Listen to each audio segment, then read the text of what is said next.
ಎಣ್ಣೆಗಾಯಿ ಬದನೆಕಾಯಿ ಪಲ್ಯ ಉತ್ತರ ಕರ್ನಾಟಕದಲ್ಲಿ ತುಂಬ ಫೇಮಸ್ಸು. ಅದೇ ಥರ ಹೀರೆಕಾಯಲ್ಲೂ ಕೂಡ ಎಣ್ಣೆಗಾಯಿನ ಮಾಡ್ತಾರೆ. ಸೂಪರ್ ಆಗಿರುತ್ತೆ. ಮಾಡೋದು ಕೂಡ ತುಂಬಾ ಸಿಂಪಲ್ಲು.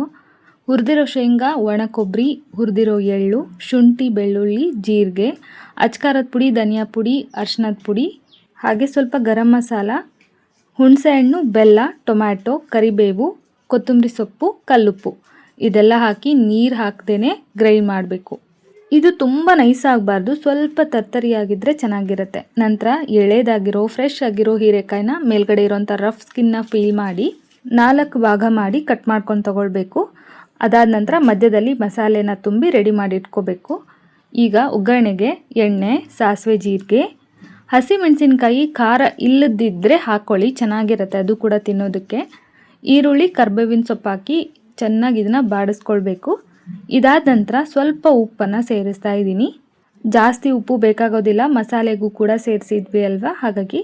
ನಂತರ ಹೀರೆಕಾಯಿ ಮತ್ತು ಉಳಿದಿರೋಂಥ ಮಸಾಲೆನ ಕೂಡ ಸೇರಿಸಿ ತುಂಬ ಕೈಯಾಡಿಸ್ಬಾರ್ದು. ಮುಚ್ಚಿ ಸ್ವಲ್ಪ ಹೊತ್ತು 2 ಬದಿನಲ್ಲಿ ಬೇಯಿಸಿ ಗ್ರೇವಿಗೆ ಬೇಕಾದಷ್ಟು ನೀರನ್ನು ಸೇರಿಸಿ ಒಂದೇ ಒಂದು ಕುದಿನ ಕುಕ್ಕರ್ ಲಿಡ್ ಕ್ಲೋಸ್ ಮಾಡಿ ತಗೊಳ್ಬೇಕು. ಕುಕ್ಕರ್ ಲಿಡ್ ಕ್ಲೋಸ್ ಮಾಡೋಕ್ಕೂ ಮುಂಚೆ ಸ್ವಲ್ಪ ಉಪ್ಪು ಖಾರ ಟೇಸ್ಟ್ ನೋಡ್ಕೊಳ್ಳಿ, ಬೇಕಾದರೆ ಏನಾದರೂ ಆ್ಯಡ್ ಮಾಡಿ. 1 ವಿಜಿಲ್ ತಗೊಂಡಾದ ನಂತರ ನೋಡ್ತಾ ಇರ್ಬೋದು ಸಾಫ್ಟಾಗಿ ಬೆಂದಿದೆ, ಸೂಪರಾಗಿ ರೆಡಿಯಾಗಿದೆ.